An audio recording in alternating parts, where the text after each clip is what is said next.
दलितांवर अन्याय करणाऱ्या पालकमंत्र्यांचा, आदिवासी समाजावर अन्याय करणाऱ्या पालकमंत्र्यांचा, धनगर समाजावर अन्याय करणाऱ्या पालकमंत्र्यांचा, कोपरगाव तालुक्याचे आमदारांचा अरे कोण म्हणतो देणार नाही, नहीं चलेगी नहीं चलेगी दादागिरी नहीं चलेगी, नहीं चलेगी नहीं चलेगी दादागिरी नहीं चलेगी। भैया साहब तुम आगे बढ़ो, हम तुम्हारे साथ हैं। भैया तुम आगे बढ़ो, हम तुम्हारे साथ हैं। माननीय आमदार श्रीरत्नाताई कोल्हेंचा कोण म्हणतो देणार नाही, कोण म्हणतो देणार नाही, छत्रपती शिवाजी महाराज की जय, छत्रपती शिवाजी महाराज की जय, डॉक्टर बाबासाहेब आंबेडकरांचा, डॉक्टर बाबासाहेब आंबेडकरांचा। कोपरगाव मतदारसंघातील कोल्हे गटाच्या ताब्यातील ग्रामपंचायतींना शासकीय निधी वाटपात तसेच इतर गोष्टीत राज्याचे महसूल मंत्री, अहमदनगर जिल्ह्याचे पालकमंत्री राधाकृष्ण विखे पाटील व कोपरगाव मतदारसंघाचे आमदार आशुतोष काळे यांच्याकडून राजकीय दृष्टिकोन ठेवून दुजाभाव अन्याय केला जात असल्याचा आरोप युवा नेते विवेक कोल्हे यांच्यासह कोल्हे गटाने केला असून सदर गोष्टीचा निषेध करण्यासाठी तसेच विविध प्रलंबित प्रश्नांकडे सरकार प्रशासनाचे लक्ष वेधण्यासाठी युवा नेते विवेक कोल्हे यांच्या नेतृत्वाखाली हजारो नागरिकांनी, ग्रामस्थांनी व भाजपा कार्यकर्त्यांनी हाताला काळ्या फिती बांधून हातात काळे झेंडे घेत अप्पर जिल्हाधिकारी कार्यालयावर विराट निषेध पायी मोर्चा काढला आहे। यावेळी महसूल मंत्री विखे व आमदार काळेंच्या विरोधात प्रचंड घोषणाबाजी करण्यात आली आहे। यावेळी अप्पर जिल्हाधिकारी कार्यालयासमोर युवा नेते विवेक कोल्हे यांच्यासह नागरिकांनी ठिय्या देत पालकमंत्री विखे व आमदार काळेंचा निषेध करत आपला रोष व्यक्त केला आहे। पालकमंत्री राधाकृष्ण विखे यांनी निधी व इतर बाबतीतील दुजाभाव अन्यायकारक भूमिका बदलली नाही, तसेच पक्षाच्या वरिष्ठ नेत्यांनी होणाऱ्या अन्यायाबाबत उचित पावले न उचलल्यास येत्या काळात वेगळी भूमिका घेण्याचे संकेत विवेक कोल्हे यांनी दिले असून आगामी विधानसभा निवडणुकीत पालकमंत्री विखे यांच्या विरोधात राहत्या तालुक्यात तळ ठोकून उमेदवारी करण्याचा व 50 वर्षाची सत्ता उलथून लावण्याचा इशारा कोल्हे यांनी यावेळी दिला आहे। यावेळी विविध मागण्यांचे निवेदन विवेक कोल्हे यांच्या वतीने अप्पर जिल्हाधिकारी यांना देण्यात आले आहे। मंत्री विखे, आमदार काळे व कोल्हे एकाच सत्ताधारी गटात असल्याने विवेक कोल्हे यांनी आपले कोणतीच कामे होत नसल्याचा आरोप करत एक प्रकारे घराचा आहेर दिला आहे। सदर मोर्चात विविध ग्रामपंचायतीचे सरपंच, सदस्य आणि शेतकरी, नागरिक, भारतीय जनता पार्टीचे पदाधिकारी, कार्यकर्ते सहभागी झाले होते। भारत माता की जय, छत्रपती शिवाजी महाराज की जय, डॉक्टर बाबासाहेब आंबेडकरांचा जय। सर्वप्रथम उपस्थित असलेले कोपरगाव राहता तालुक्यातील सर्वच ग्रामपंचायतचे सदस्य, सरपंच, विविध पदाधिकारी, सोसायटीचे सदस्य यांच्या सगळ्यांचं मी सर्वप्रथम या ठिकाणी स्वागत करतो की अतिशय आज लग्न असल्या कारणास्तव अनेक अडचणी असताना देखील नुसतं एका मेसेजच्या माध्यमातून आवाहन केल्यावर अन्याय होत असलेल्या लोकांनी या ठिकाणी उपस्थित राहावं म्हणून मोठ्या संख्येने आपण सगळेजण उपस्थित राहिले, त्याबद्दल मी आपल्या मनापासून या ठिकाणी स्वागत करतो। कुठलेही आमिष न दाखवता स्व इच्छेने आलेली ही गर्दी आहे, ही टाळ्या वाजून यांना कळू द्या, कारण की या ठिकाणची पद्धत डोळे वटारून काम करून घेण्याची पद्धत आहे या तालुक्याची आणि ती लस आपल्याकडे लागू नये म्हणून आपण आपल्या पद्धतीने या ठिकाणी आलेलो आहे। अधिकारी आलेले का? वाड्यावरून फोन आला असेल त्यांना, हरकत नाही। या ठिकाणी मित्रांनो अनेक वक्त्यांनी माझ्या आधी सगळे मुद्दे घेतलेले आहे, बोलण्यासारखी खूप मोठी यादी आपल्या हातात आहे। ही वेळ आपल्यावर का आली? खरं तर ही भूमिका काय आपण राज्य सरकारच्या विरोधात नाही, परंतु या तालुक्यातील ज्यांनी पालकत्व स्वीकारलं, 30-30 वर्ष ज्यांच्याकडे लाल दिव्याची गाडी आहे, तालुक्यात नव्हे जिल्ह्यात ज्यांचं त्या ठिकाणी नेतृत्व आहे, पालकमंत्री आहे, जिल्ह्याचे खासदार त्यांचे आहे, सगळे जिल्ह्याचे पदाधिकारी पक्षाचे त्यांच्या ताब्यात आहे। 1.5-2 वर्ष झालं त्या ठिकाणी जिल्हा परिषद, पंचायत समिती, नगरपालिका अस्तित्वात नाही। जिल्हा परिषदेचे सीओ असतील, कलेक्टर असतील, SP असतील, सगळे अधिकार ज्यांचे आदेश ऐकतात, असं सगळं केंद्रीकरण सत्तेचं ज्यांच्या भोवती झालेलं आहे, त्यांनी ज्या पद्धतीने त्या ठिकाणी भूमिका घेतली पाहिजे ती न घेत असल्यामुळं, आपल्यावर सातत्याने होत असल्यामुळं, अन्याय होत असल्यामुळं आज आपण खरं तर ही आपल्यावर वेळ आलेली आहे। आपल्याला ज्ञात आहे, आपला इतिहास मगाशी धनुभाऊंनी सांगितला की स्वर्गीय शंकररावजी कोल्हे साहेबांपासून आपण ही संघटनेमध्ये काम करतो। गेले अनेक वर्ष या ठिकाणी काम करतो। अनेक जण कोपरगावचा उल्लेख करत होते, परंतु मी आठवण देऊ इच्छितो की या शिर्डी नगरीचे देखील अनेक वर्ष आदरणीय स्वर्गीय शंकररावजी कोल्हे साहेब आमदार राहून राहिलेले आहे। त्याच्यामुळं ही काय कोणाची जहागिरी किंवा मक्तेदारी असं समजायचं काही कारण नाही। आणि म्हणून स्वर्गीय शंकररावजी कोल्हे साहेबांनी ज्या ज्या वेळी आपल्यावर अन्याय झाला, आपण जरी पक्ष कुठलाही असला तरी विषयानुरूप राजकारण करत आलेलो आहे। विषय जो असेल तो हाती घ्यायचा, शेतकऱ्यांवर ज्यांचं लक्ष तोच आपला पक्ष, हेच धोरण घेऊन आपण चाललेलो आहे। दीन दलित गरीब दुबळ्यांवर ज्यांचं लक्ष तोच आपला पक्ष, हेच धोरण घेऊन आपण कायम चाललेलो आहे। मग स्वपक्षाच्या विरोधात देखील अनेकदा आपण आंदोलन केले। खंडकरी शेतकऱ्यांच्या विरोधात साहेबांनी आंदोलन केलं। 3 महिने जवळपास नाशिकच्या जेलमध्ये त्या ठिकाणी साहेब राहिले। त्याचप्रमाणे पाटपाण्याचा प्रश्न असेल, इतर कांद्याचे भाव असेल, दुधाचे मेळावे असतील, दुधाच्या विरुद्ध सरकारच्या विरोधात आवाज उठवणं असेल, आदरणीय दादांनी देखील अनेकदा पंचायत समितीवर असेल, जिल्हा परिषदेवर असताना त्या ठिकाणी त्यांच्या पिंपरी निळवण येथील निळवंडे धरणासाठी आंदोलन असेल, त्याच्यानंतर त्यांची हृदयाची शस्त्रक्रिया इथं शिर्डी संस्थांच्या हॉस्पिटलमध्ये झाली। आजारपणात देखील लोकांचे प्रश्न सोडवण्याकरता रस्त्यावर उतरले। ताई देखील आमदार झाल्या झाल्या पहिल्याच अधिवेशनामध्ये निळवंड्याचे कालवे पूर्ण व्हावे म्हणून पायऱ्यांवर, सत्ताधारी पक्षात असताना देखील त्या ठिकाणी पायऱ्यांवर बसले, बोर्ड धरला। अनेकदा सभागृहामध्ये किंवा दुधाचं आंदोलन असेल, वीज बिलाची होळी असेल, आपल्या समोर आपण या ठिकाणी केल्याचं बघितलेलं आहे। आणि म्हणून आपल्या इतिहास राहिलेला आहे की कधी पण आपण कोणासमोर झुकणार नाही आणि लाचारी आपल्या रक्तातच नाही, ही आपली पिंड राहिलेला आहे। आणि म्हणून आज जर बघितलं का 80% राजकारण, 20% समाजकारणाचा ध्यास आपण घेऊन या ठिकाणी काम करतो। त्या ठिकाणी जरी काही अन्याय झालेला असेल, 10-12 इलेक्शन्स आपण बघितले, दादांच्या वेळेस 2-2.5 हजारांनी पराभव झाला, कोणामुळे झाला वेगळं सांगायची गरज नाही। मागच्या वेळेस 400, 450 किंवा 700 मतांनी ताईंचा पराभव झाला। कोणी मेवणे उभे केले स्वतःच्या स्वार्थासाठी, हे वेगळं सांगायची गरज नाही। 1 मतांनी स्वर्गीय कोल्हे साहेबांचे MLC मध्ये पराभव झाला, कोणामुळे झाला हे सांगायची गरज नाही। ज्या दूध संघाचे संस्थापक कोल्हे साहेब होते, तो दूध संघ अमूलच्या बरोबरीने 80-90च्या दशकात चालत होता। तो दूध संघ कोणी हडपून घेतला आणि रसातळाला नेला, हे काय वेगळं सांगण्याची आवश्यकता नाही। जो सुस्थितीत असलेला गणेश कारखाना चालू असताना राजकीय दबाव टाकून, त्या ठिकाणी संचालक मंडळावर दबाव टाकून त्यांनी त्यांच्या ताब्यात घेतला 10-15 वर्ष, तो कोणी केला हे वेगळं सांगायची गरज नाही। आणि म्हणून असे जरी किती अन्याय झाले तरी त्या ठिकाणी राजकारणाचा भाग म्हणून क्षणिक तो विषय होता आणि आपण कायम तो सोडून दिला। अनेकदा आपण संवत्सर ग्रामपंचायती बिनविरोध सोडून दिल्या, पंचायत समितीसाठी मेवण्यांना जागा सोडल्या, जिल्हा परिषदेच्या जागा सोडल्या, याच आशेने की कधीतरी ते सरळ वागतील। 2 पिढ्यांनी त्यांचा अनुभव घेतला। मी म्हटलं नाही, आता 3री पिढी आपण संबंध सुधारून घेऊ।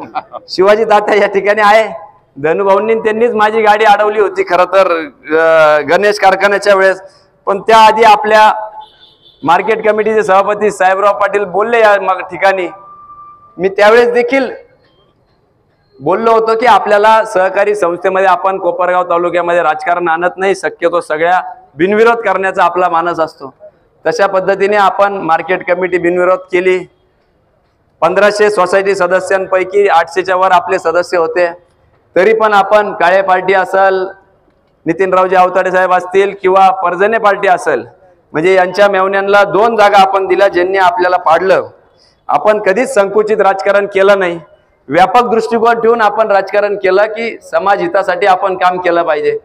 आणि 2 जागा 40 सदस्य असताना देखील आपण मार्केट कमिटीत घेतलं आणि त्या बदल्यात आपण आपल्या इथं 10 गावातील कार्यकर्त्यांनी 10% मतदान असताना देखील या ठिकाणी आपले फॉर्म भरलेले होते मार्केट कमिटीमध्ये। डॉक्टर लबडे या ठिकाणी आहे, त्यावेळेस मी खासदार सुजय विखेंना फोन केला की आपण आपल्या मामांचे 2 जागा आम्ही घेतलेल्या आहे, आपण एकाच पक्षात आहोत, आमचे देखील 2 जागा आपण त्या ठिकाणी घ्याव्यात, आमची अशी अपेक्षा आहे। तुमचे जेवढे इथं मतदान आहे त्याच्या तरी कितीतरी पटीने आमचं मतदान त्या ठिकाणी आहे। परंतु त्यांनी स्पष्टपणे नकार दिला आणि त्यावेळेस सांगितलं की आता शक्य होणार नाही, पुढे गणेश कारखाना, जिल्हा परिषद, पंचायत समिती सगळं आम्ही सन्मानाने तुम्हाला सहभागी करून घेऊ। मी म्हटलं 2 मिनिटं थांबा, सगळे कार्यकर्ते उपस्थित आहे, मी स्पीकरवर टाकतो, तुम्ही स्पीकरवर कार्यकर्त्यांना शब्द द्या। तात्या तुम्ही होते त्या मीटिंगला, स्पीकरवर टाकला, खासदारांनी सांगितलं की काहीच काळजी करू नका, गणेश कारखान्यात तुम्हाला घेतो, जिल्हा परिषद घेतो, पंचायत समितीत घेतो। फोन ठेवल्या आपले ज्येष्ठ मंडळी म्हटले भैया तुम्हाला हे माहित नाही, फसवणार आहे। नाही मला हा पोरगा जरा बरा वाटतो म्हटलं, जरा चांगला वाटतो म्हटलं, पाहू आपण, आपल्याला विश्वास तर ठेवा लागेल। आणि झालं तेच, हे म्हणतात तशी ती चायना गॅरंटी होती, चले तो चांद तक नाही तो शाम तक। आणि ती संध्याकाळच्या आतच तो विषय आम्ही माघार घेतले ते इंग्लिश झाले। ते म्हणले की कधी बोललो आम्ही काही तुम्हाला कुठेही सहभागी करून घेणार नाही। आणि म्हणून धनुभाऊ त्यांच्या सगळ्या सहकाऱ्यांनी त्या ठिकाणी पुणतांब्यात माझी गाडी अडवली, भाई आम्ही तुम्हाला म्हणत होतो, आता आमचं ऐकावं लागेल, आम्ही मागच्या वेळेस तुमचं ऐकून फॉर्म माघार घेतली, गणेश कारखान्याला तुम्हाला त्या ठिकाणी भाग घ्यावा लागेल। आणि म्हणून आपण त्या ठिकाणी गणेश कारखान्यामध्ये भाग घेतला, कारण की बंद करायचा निर्णय त्यांनी घेतला होता। तात्यांनी मगाशी सांगितलं मागच्याच अतिरिक्त ऊस टाकताना 1.5 लाखच फक्त क्रशिंग झाली, आज 2 लाखाच्या वर टप्पा आपण पार करणार आहोत। म्हणजे नगर जिल्ह्यामध्ये सर्वाधिक रिकव्हरी त्या कारखान्याची येते आहे। अशा प्राप्त परिस्थितीमध्ये आपल्याला निवडणूक झाली, पेपरला त्यांनी बातमी दिली की आम्ही कुठल्याही पद्धतीचं राजकारण करणार नाही, तुम्हाला शुभेच्छा आहे, तुम्ही कारखाना व्यवस्थितरित्या चालवावं। मी म्हटलं ठीक आहे, जनतेचा कलाचा आदर करून त्यांनी आपले मनाचा मोठेपणा दाखवला आणि लोकशाहीचा सन्मान केला। 2 दिवसांनी कारखान्यावर नोटीस आली की तुमच्या विरुद्ध हायकोर्टामध्ये केस दाखल झाली की हा कारखाना यांच्या ताब्यात घेऊ नका। आता सुदैवाने हायकोर्टामध्ये लाखोंचे वकील लावले त्यांनी, पण न्यायाची बाजू आपली असल्यामुळे आपल्या बाजूने तो निकाल लागला। तेवढ्यावरच ते थांबले नाही, निकाल लागल्यावर सुप्रीम कोर्टात देखील ते गेले। मला वाटलं आता तरी सुधारतील, परंतु सुप्रीम कोर्टामध्ये गेले। आणि इथं बसले असतानाच मला आपल्या सुप्रीम कोर्टाच्या वकिलांचा फोन आला की तुमच्याकडून कारखाना काढून घेण्यासाठी जी याचिका होती ती कोर्टाने त्यांनाच सुनावलं आणि 2 आठवडे पुढे ढकलले, स्टे त्यांना दिलेला नाही। म्हणजे साईबाबांच्या दरबारात न्याय आहे याचा प्रत्यय आपल्याला या ठिकाणी आला। खरं तर हे सांगायचं कारण याच्यामुळं की होत असलेला अन्याय, गणेश सहकारी साखर कारखाना हे एक निमित्त आहे, पण आदरणीय देवेंद्र फडणवीस साहेबांनी सांगितलं की तुम्ही जिल्हा बँकेवर भारतीय जनता पार्टीचा चेअरमन केला पाहिजे। रात्री 9 साडेनऊच्या दरम्यान त्यावेळेस त्यांचा फोन आला होता आणि मी म्हटलं साहेब ठीक आहे, आम्ही सगळेजण प्रयत्न करतो, 21 जणांमध्ये 5च जण भारतीय जनता पार्टीचे आहे। पण रात्री 3-4 वाजेपर्यंत आम्ही सगळ्यांनी धावपळ केली आणि त्या ठिकाणी सत्तांतर होऊन नवीन चेअरमन कर्डिले साहेब झाले। परंतु मंजूर असलेलं गणेश कारखान्याचं कर्ज देखील आपल्याला आज सगळ्यात पैसे उचलू दिलेले नाहीये आणि म्हणून हा त्रास तिथून खऱ्या अर्थाने सुरू झाला। आणि बघता बघता खरं तर गणेश कारखान्याच्या आधी देखील मागच्या बजेटमध्ये ज्यावेळेस शासनाने शेळी मेंढीच्या साठी आपले धनगर बांधव आहे या सगळ्या बांधवांसाठी जवळपास 10,000 कोटीचा निधी NCDCतून मंजूर केला, चांगली योजना शासनाने आणली। नगर जिल्ह्यामध्ये आपले धनगर बांधव मोठ्या संख्येने आहे आणि त्यामुळे आपण 50 संस्था आपल्या पंचकृषीमध्ये काढल्या आणि दुग्ध आणि पशुसंवर्धन मंत्री ते असल्यामुळे त्या विभागाकडे गेल्या। परंतु 1.5 वर्ष झाले अजून त्या संस्थेला मान्यता त्यांनी दिलेली नाही, कुठल्याही त्रुटी त्याच्यामध्ये नाही।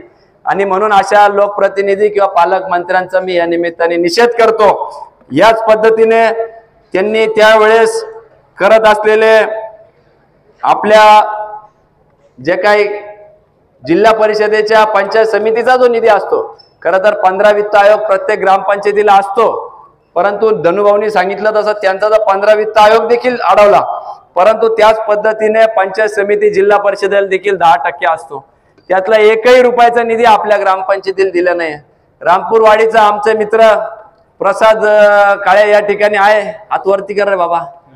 त्यांनी त्याची चिकाटी एवढी तुमच्यासारखेच युवा सरपंच किंवा ग्रामपंचायत सदस्य आहेत, ते जल जीवनच्या धनुभाऊंनी जे सांगितलं अर्धी स्टोरी सांगितली. त्याकरता शिवनला मी फोन केला. त्याच्यानंतर त्या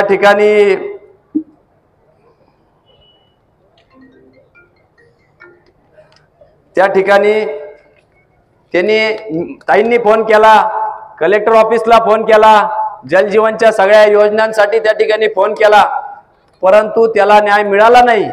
वारंवार तो पालकमंत्र्यांच्या मीटिंगला गेला, पालकमंत्र्यांना विनंती केली, पालकमंत्र्यांनी देखील त्याची अर्ज केराच्या टोपली दाखवली. त्यानंतर त्यांनी कलेक्टर ऑफिस मध्ये गेला, त्या ठिकाणी वरतून उडी घेतो म्हणून तो पळाला. तेव्हा सगळे जागे झाले, बरोबर ना रे. त्याला तेव्हा आश्वासन दिलं, एवढंही करून त्याचं काम झालं नाही. शेवटी काल परवा तो विधान भवनात गेला, जो आमदार भेटेल त्याला तिथं विनंती करत होता. देवेंद्रजी फडणवीस साहेबांना आवाज देऊन त्यांनी तिथं थांबवलं आणि त्याची व्यथा मांडली. विरोधी पक्ष नेत्यांना सांगितलं, सत्ताधारी आमदारांना सांगितलं, आणि आली का आता वर्क ऑर्डर? कालच त्याला त्याची वर्क ऑर्डर भेटली, त्याला टाळ्या वाजवून त्याच्या. पण असं जर प्रत्येक ग्रामपंचायतीला करायचं म्हटलं तर अराजकता पसरेल. प्रत्येकाने अशी भूमिका घ्यायची म्हटलं, मगाशी अनुराग येवले म्हणले मग सगळे एकत्रितच चला मुंबईला. असं किती दिवस आपण सहन करायचं? हा काही चेष्टेचा प्रश्न नाही. आपण सगळेजण या ठिकाणी काही स्वतःच्या कामांसाठी आलेलो नाही. अधिकारी जर वाळूवाला आला म्हटले असते तर पहिल्या गाडीने लगेच बाहेर आले असते की आपलं काहीतरी मालपाणी घेऊन कोणतरी आलेला दिसतंय. पण आज आपण जनतेच्या प्रश्नासाठी उतरलेलो आहे. आपला कोणाचाही स्वार्थ या ठिकाणी नाही. ही सगळी मंडळी लोकनियुक्त सरपंच 1,500 2,2 हजार मतांनी या ठिकाणी निवडून आलेले. स्वाभाविकरित्या आमचे कानिक भाऊ, मी म्हटलं बीपी वाढतो का काय? 1.5, 2, 3 वर्ष होत आले, एकही प्रश्न जर सुटत नसेल तर काय करणार? 200 लोक 3-3 लाख रुपयांनी त्या ठिकाणी जमिनी आपल्या एअरपोर्ट मध्ये गेलेली आहे. फक्त 3 लाख रुपये एकराप्रमाणे त्याने भूमिहीन झालेले आहे.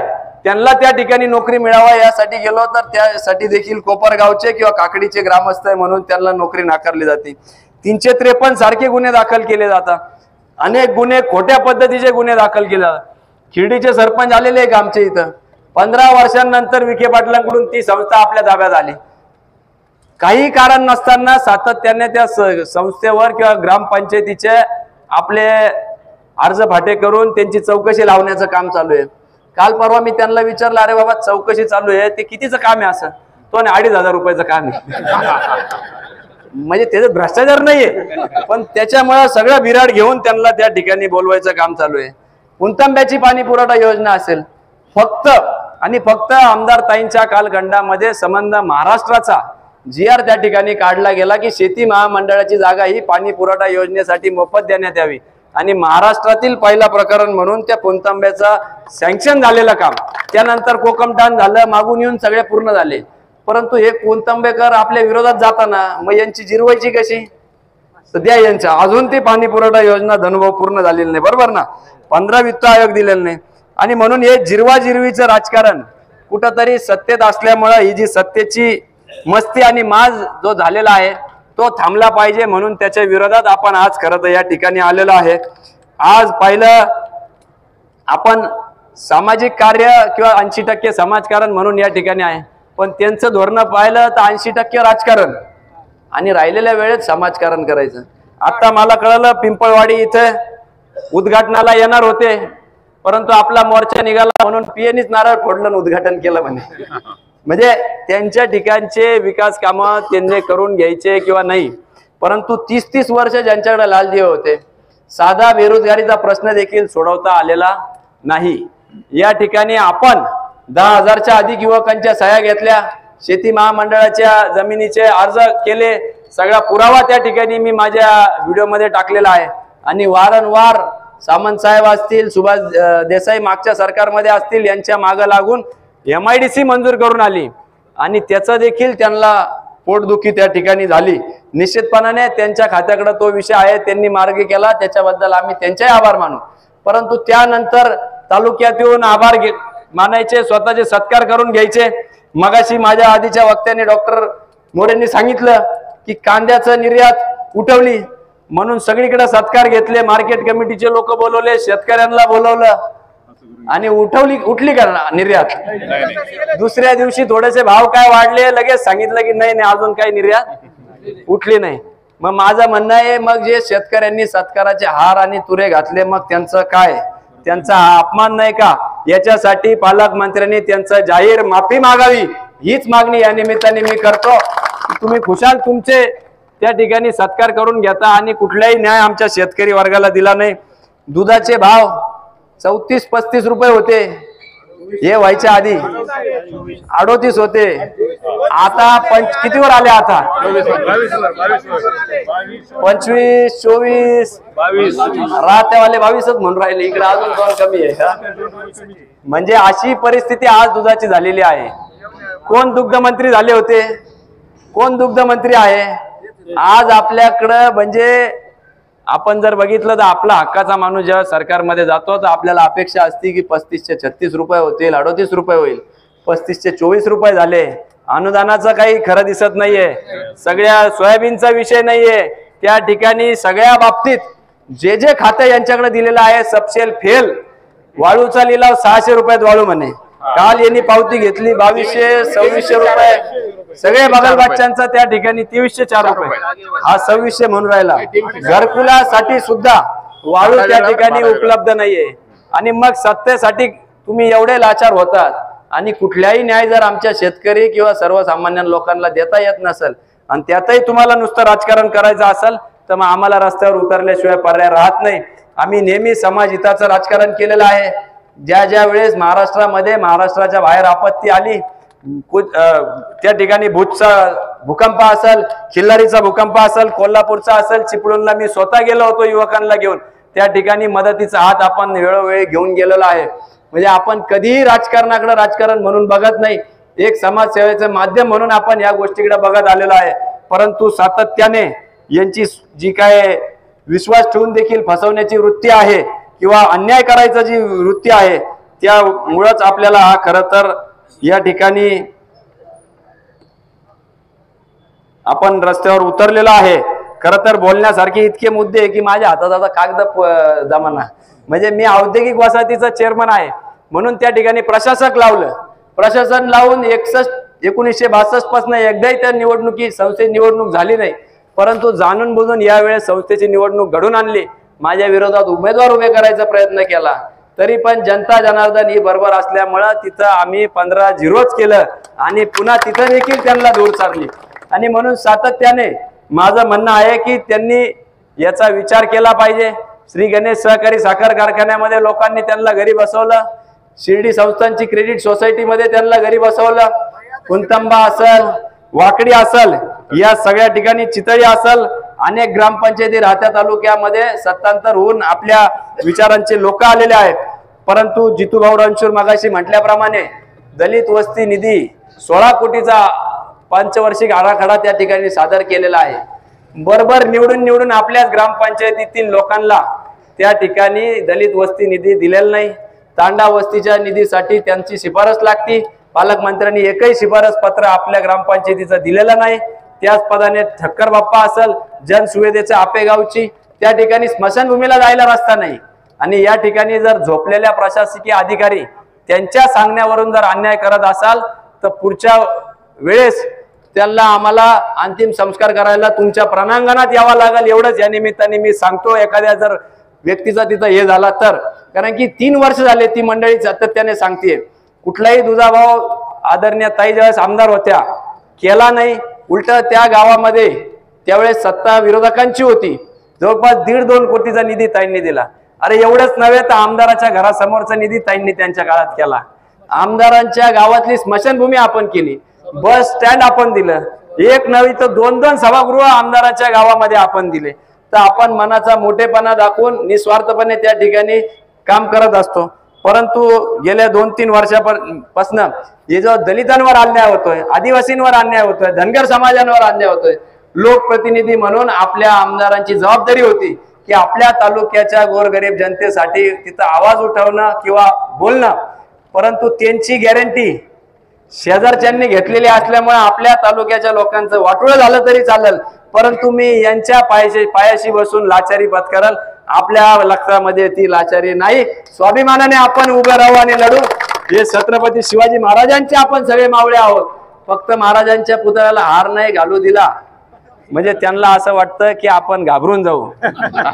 त्यांना मी एवढं सांगू इच्छितो की हा कोल्हे साहेबांचा नातू आहे, हा कोल्हे साहेबांचा वारसदार आहे. त्या ठिकाणी लौकीच्या ग्रामपंचायतीमध्ये आपण बघितलं, निवडणूक निर्णय अधिकाऱ्यांनी निर्णय दिला की हे सीट अपात्र आहे, यांनी व्हॅलिडिटी किंवा त्यांचा जातीचा दाखला जोडलेला नाही. अपात्रचा त्या ठिकाणी डायरीला नोंद झाली. 5 वाजता प्रोसिडिंग क्लोज झाली. रात्री 8-9 वाजता निरोप येतो, फटाकडे वाजले त्या ठिकाणी की आपला सरपंचाच्या सीटाविरुद्धचं सीट अपात्र झालं म्हणून. आणि कालांतरानंतर कळलं की त्या ठिकाणी ते सीट पात्र झालं. दोन्ही कागद फाडले गेले. त्याचे धडधडीत व्हिडिओचे पुरावे आपण दाखवले, कागद फाडतानाचे व्हिडिओ दाखवले. आणि मला अधिकाऱ्यांनी सांगितलं महसूलच्या की आम्हाला नगरवरून फोन आला.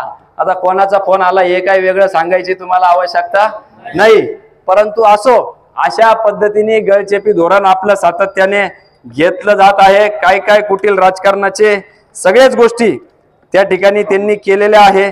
मी सगळ्या गोष्टींवर जात नाही, परंतु आज एवढंच सांगतो की आपल्या जरी आपली आज ही भूमिका असली तरी संयमाला एक मर्यादा असते. किती दिवस आपण संयम ठेवायचं. सातत्याने लोक माझ्याकडे येत राहतात की आपण त्या ठिकाणी काहीतरी भूमिका घेतली पाहिजे. अन्याय होत असताना अधिकाऱ्यांना फोन करत असतो.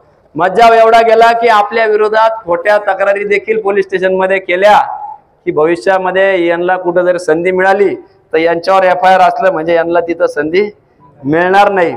परंतु मी प्रशासकीय अधिकाऱ्यांना देखील विनंती करतो, गेल्या 1.5-2 वर्षापूर्वी आम्ही आक्रोश मोर्चा काढला होता.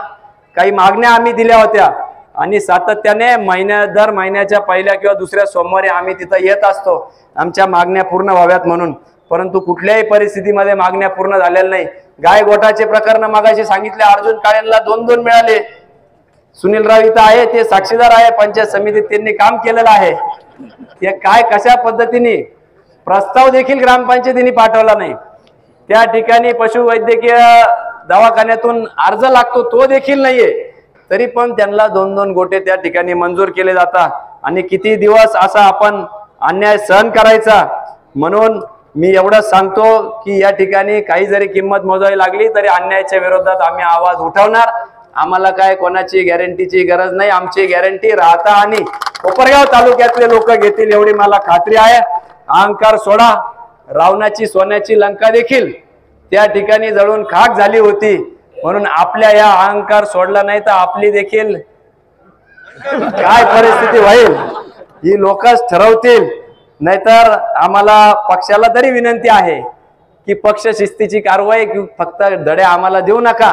आमचे तालुका अध्यक्षांनी सांगितले की पक्षाचं कुठलंही काम असलं त्या ठिकाणी सरळ ॲप असेल, नमो ॲप असेल, वेगवेगळ्या याद्या असेल, 1 बूथ 30 युथ असेल, बूथ कमिटी असेल, तत्परतेने आम्ही सगळ्या त्या गोष्टी या ठिकाणी करत आलेलो आहोत. परंतु आपल्या पदरात 1.5 वर्षामध्ये काय पडलं तर नैराश्यात पडलेली आहे. आणि म्हणून काही दिवस आपण संयमाने पक्षाकडे ही मागणी करू, नाही तर आम्हाला मोकळीक द्यावी. आम्ही आमच्या पद्धतीने काय जो बंदोबस्त करायचा तो आमच्या पद्धतीने करू. आमच्यावर देखील पक्ष शिस्तीची जबरदस्ती करू नये, मोकळीक सोडावी. त्यांच्या हातून पक्षाचे त्यांच्याहून अधिक काम आपण केले तरी आपल्याला ही वेळ जर बघावं लागली असेल तर ते दुर्दैव आहे. मी कायम नेहमी म्हणत असतो की गरिबी असली का लाजावी नाही, पैसे असले का माजावा नाही आणि सत्ता असली का गाजवावी नाही. आणि या ठिकाणी पैशाचा माज आणि सत्ता गाजवण्याचं काम चालू आहे. मी या निमित्ताने एवढंच सांगतो की अधिकाऱ्यांना वारंवार आम्ही आंदोलन उपोषण करणार नाही. अनेक आंदोलन निवेदन देऊन झालेले आहे. इथून पुढे आम्ही योग्य ती भूमिका घेऊ आणि वेळ पडली तर या तुमच्या मी मगाशी म्हटल्याप्रमाणे या जनता जनार्दन आहे, चंद्रभान पाटील म्हटले, या जनतेने ठरवलं तर 50 वर्षाची तुमची सत्ता उलटून लावल्याशिवाय राहणार नाही आणि त्याचं नेतृत्व करायला मी क्षणाचाही विलंब लावणार नाही, एवढंच या निमित्ताने सांगतो.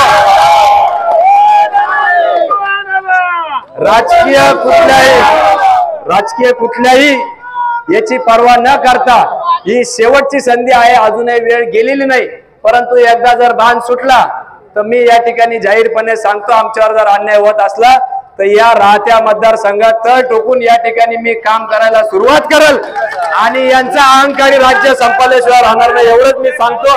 या ठिकाणी जाता जाता एक शेर आपल्याला सांगतो, रात नहीं ख्वाब बदलता है, मंजिल नहीं कारवा बदलता है, जज्बा रोको जीतने का, क्योंकि किस्मत बदले ना बदले पर वक्त जरूर बदलता है, वक्त जरूर बदलता है, तो वक्त बदलल्याशिवाय आपण राहणार नाही.